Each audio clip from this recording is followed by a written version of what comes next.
Yeah, you're reading the title right there. Apparently it was our fault.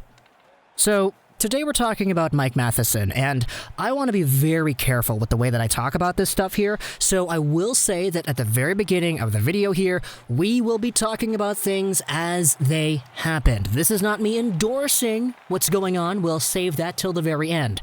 But for now, we are going off of this narrative that was brought up by Elliotte Friedman and discussing what exactly apparently happened, because Mike Matheson's name, it's been in the news recently. He got traded from the Florida Panthers over to the Pittsburgh Penguins in that big glitched trade that eventually went through the next day. It was really weird. But Mike Matheson, man, he is a very interesting story for sure. Matheson is a 26-year-old left-handed defenseman. He is making $4.875 million a season until 2026. This guy was signed in 2018-19, and he ended up taking what was an 8-year deal because, hey, he wanted to be a Panther. They were negotiating, if you remember the process that was going on over there, they talked about how, yeah, he said he wanted to be a Panther, so we gave him 8 years. Well, now he's traded to Pittsburgh, and that modified no-trade clause is going to set in, so Pittsburgh, yeah, have a great time trying to move on from that contract, as this guy, who was before a very capable NHL defender, was recently scratched in his most previous few playoff games with the Florida Panthers because the guy wasn't really all too great anymore. Taking a look at just the point production, I know he's a D-man, so point production doesn't really make all that much sense. He actually played forward a little bit too on the Florida Panthers system, so you gotta remember that as well. He got 27 points in 2018, 27 2019 in fewer games, and in 2019-2020 he had 20 points in 59 games too, so certainly not bad point production. It's just, with Mike Matheson, you have other problems that have plagued his game over the past few months that have caused Florida Panthers fans to really lose their faith in this kind of player compared to where they were at, let's say, 2 years ago. And it's why, even though this guy expressed that he wanted to be a Panther, the very first thing that Bill Zito, the new GM, did as he took over his new job was trade away Matheson. The player on the ice who signed that contract 2 years ago is apparently a different player than what we have now, considering the fact that he was actually scratched in the play-ins, a guy who was making $4.8-something million. I don't know about you, but you probably don't want to have that guy as a healthy scratch, otherwise that's just kind of indicating, hey, what exactly are you doing with the management of your hockey team? Now, before we get into why exactly this happened based off of the Elliotte Friedman perspective, let's tell a little bit of a story from October 13th, 2018. The Vancouver Canucks were playing the Florida Panthers in what was an away game. This was a game that the Vancouver Canucks eventually won 3-2. But the biggest story of this game wasn't the win at all. It had to do with the guy who ended up scoring the first Vancouver goal of the game, Elias Pettersson. He got his 5th of the season on the power play, assisted by Sven Baertschi and Brock Besser. Elias Pettersson was the secondary focus of the night, and not because of his goal. It's actually because Elias Pettersson left that game. And he left because of a very interesting incident that happened with Mike Matheson. Let's go back to the video that I made all the way back in 2018. This is 18-year-old fresh into college Geo talking to you over here. And let's give that guy the opportunity to give his opinion and his analysis of what actually happened that day. I should be happy about this, but I'm not. I'm terribly frustrated, very angry, and there's just so much within me that's trying to maintain my scurrilous nature and prevent it from coming out onto this microphone. Because Mike freaking Matheson has just found a way to become public enemy number 1 in Vancouver. He is the epitome of Vancouver hatred at the moment, because Elias Pettersson was injured in this game. Elias Pettersson dipsy doodles in the offensive zone, just totally spinoramas his way around Matheson. Matheson, confused, falls down. He's on the ice on his stomach. Okay, Matheson absolutely got deked out hard on the ice, embarrassed, and everything. Then the play kind of just moves away a little bit.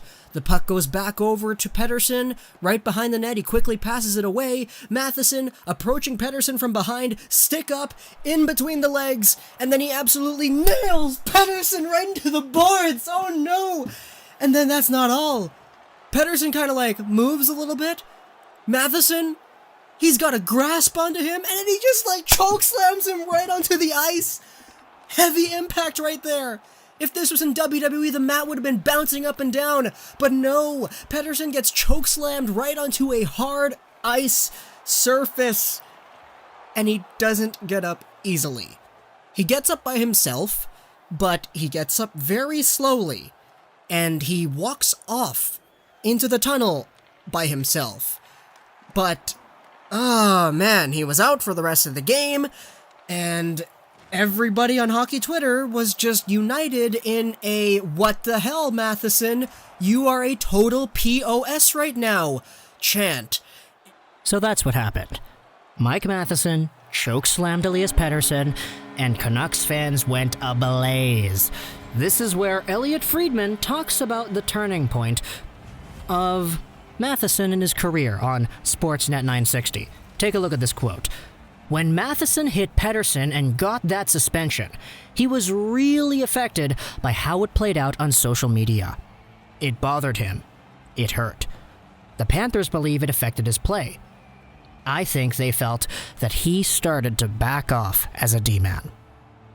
Now, first off, what exactly are we referring to? Well, we're referring to the several high-volume death threats and overall just mean-spirited comments and criticisms hurled towards Mike Matheson on Twitter, Instagram especially, and social media alike. And I'll say this, what I said in my video was absolutely nothing compared to what people were saying on Instagram, talking about his family, talking about him, talking about what he deserves. It was really ugly, and if you know what was going on there, you kind of know what I'm alluding to. But at the end of the day, Mike Matheson is a guy who, according to this Elliotte Friedman report, might have had a little bit too much to think about when it came to those comments, and, you know, I kind of get it. I'm not going to say that that kind of thing was deserved or whatever, because it's definitely not.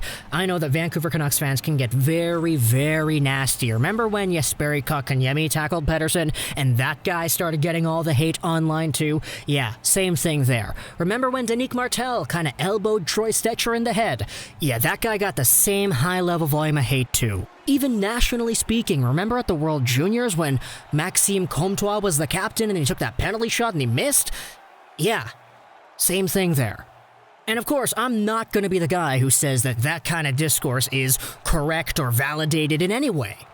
These guys are hockey players. Sure, they could have done bad things to other hockey players, but you don't need to go on their Instagrams and talk about how they deserve misfortunes that go past the sport of hockey. And Mike Matheson got a lot of that. So, to me personally, reading about how apparently it's kind of gotten into his head, I get it. You know, I get it. Sure, athletes, pro athletes, they're faced with criticisms every single day, and they probably need to learn to deal with it, or they can use the millions of dollars, the $4.8 million this guy earns every single year, to wipe those tears away. I get it.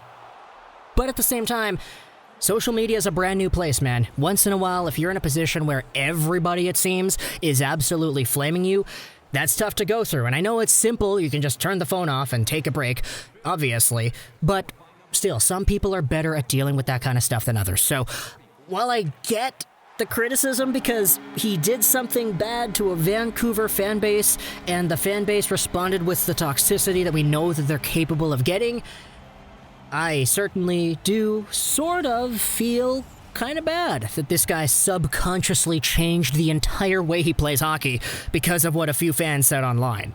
It's weird, but that's kind of the age we live in now, where fans, media, personalities on the ice, the players, they all have such a direct connection to one another. That is definitely interesting to think about how your impact online can go further than just the words you type on your phone screen. So, bottom line, I guess, I hope at least that Matheson is able to get himself a good, redeemable career and not just be a healthy scratch like he was in Florida, because, hey, if you're a healthy scratch in Florida, what are you going to be in Pittsburgh, man? So, I get it. Am I still upset that he did the Matheson choke slam on Pettersson? Absolutely. I absolutely probably will never get over that. But to see the effects of that, I kind of get that too. So that's kind of just me. I like to think about both sides, even though I am a guy who does love Pettersson very much, and I hated Matheson's guts when he did this, and I was even more frustrated when he didn't answer the bell and he didn't reply to the fights when Bo Horvat, of all people, was asking to fight him. Yeah, it kind of pisses me off, but at the same time, the social media response and how that affected him, I'm going to acknowledge that too. So talk to me in the comments what you think about this whole idea here. Matheson being good before, bad now, scratched now, and a lot of that having to do with apparently Canucks Twitter fans and Instagram fans. Man, certainly interesting. Talk to me in the comments what you think about this whole idea. Hope you enjoyed this video. So that's Trolls 99, and bye.